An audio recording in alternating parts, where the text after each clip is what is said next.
आपण पाहताय IB7 news, आवाज नव्या युगाची। तहसीलदाराला महिलांचा घेराव। चांदूरबाजार तालुक्यातील प्रहारच्या महिला कार्यकर्त्याकडून शासनाला दिला आत्मदहनाचा इशारा।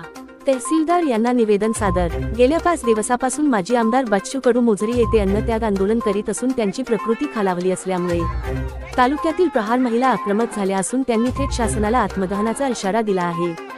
शासनाकडे पाठपुरावा करण्याची मागणी बच्चू कडू यांच्या अन्नत्याग आंदोलनाची दखल न घेतल्यास आत्मदहन करण्याचा इशारा तालुक्यातील महिलांनी दिला आहे। गेल्या 5 दिवसापासून सुरू असणारे बच्चू कडू यांचे अन्नत्याग आंदोलन राज्यभरात पेटले असताना चांदूरबाजार तालुक्यातील सुद्धा प्रहारच्या महिला पदाधिकाऱ्यांनी तहसील कार्यालयावर मोर्चा नेला। या मोर्चामध्ये त्यांनी तहसीलदारांना घेराव करून शासन दरबारी पाठपुरावा करण्याची मागणी करण्यात आली। मागण्या पूर्ण न झाल्यास आणि बच्चू कडू यांच्या उपोषणाची दखल न घेतल्यास आत्मदहन करण्याचा इशारा वजा निवेदन महिला पदाधिकाऱ्यांनी तहसीलदार चांदूरबाजार यांना दिले। उपोषणामुळे बच्चू कडूंची प्रकृती ढासळत चाललेली आहे, त्यांचे वजन सुद्धा कमी झालेले आहे। उपोषणामध्ये राज्यभरातील अनेक नेत्यांनी प्रत्यक्ष सहभाग तसेच समर्थन दिले आहे।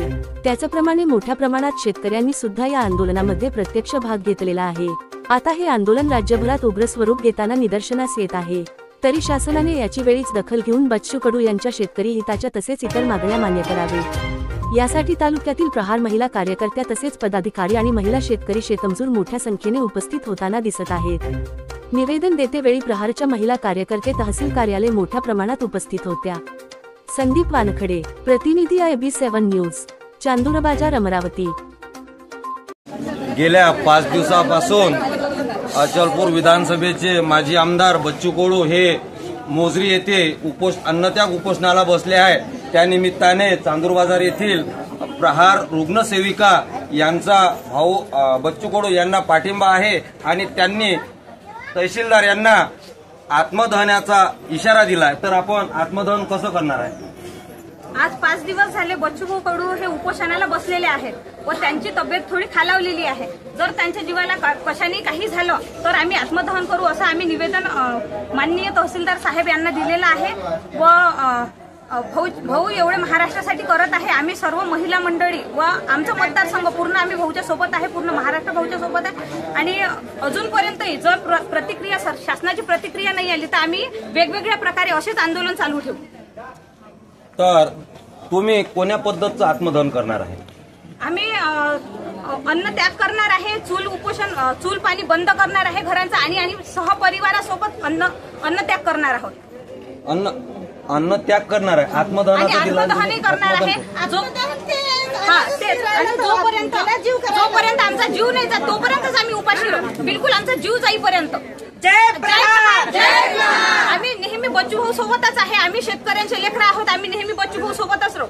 अपना भिडो बच्चू कडू, अपना भिडो बच्चू कडू। तर ह्या म्हणजे चूल बंद आंदोलन करणार आहे आणि अन्न त्याग करणार आहे। म्हणजे जोपर्यंत जीवाला कमी म्हणजे मागण्या पूर्ण होणार नाही आणि जीव जाणार नाही तोपर्यंत ते अन्न सुद्धा खाणार नाहीत असं या महिलांचं मत आहे।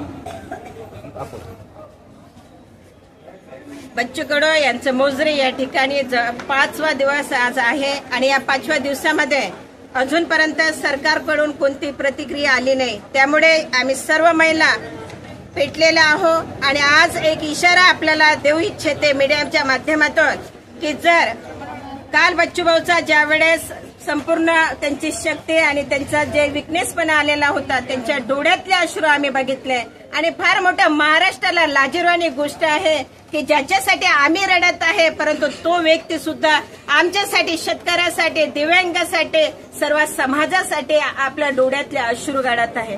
फार मोठी भयानक अशी स्थिती त्या ठिकाणी आहे। परंतु आज आमच्या भावाच्या डोळ्यातले अश्रू पडले आणि त्याची किंमत आम्ही सरकारकडून वसूल करून घेणार आहे। आज आम्ही मोझरी या ठिकाणी जात असताना आज आम्ही स्वतः अन्न त्यागलेलं आहे। आजपासूनच आम्ही स्वतःच्या पोटाला एक चिमटा म्हणून आणि एक सिंहाचा वाटा म्हणून आम्ही महिलांनी निवडलेला आहे।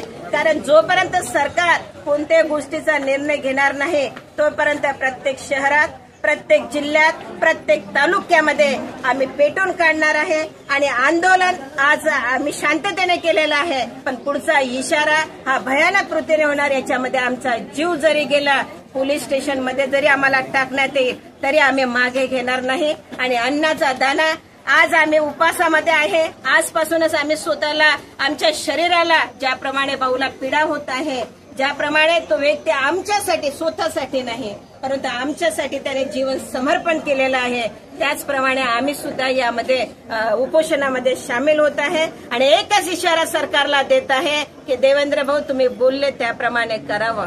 तुम्ही तिसऱ्या येताय पुन्हा येताय केलं आणि तुम्ही आले आल्याप्रमाणे तुम्ही हीच तुम्हाला इच्छा आहे. आणि अजितदादा तुम्ही तर वेल एज्युकेट आहे, तुम्ही कोणती फाईल रोखून ठेवत नाही.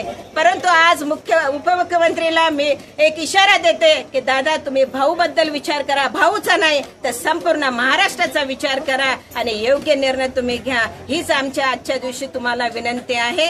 आणि अस्मिक तर यांचं आजपासूनच अन्नत्याग आंदोलन रुग्णसेविका चांदूर बाजार महिलांच्या वतीने सुरू झालेला आहे. IB7 साठी मी संदीप वानकडे.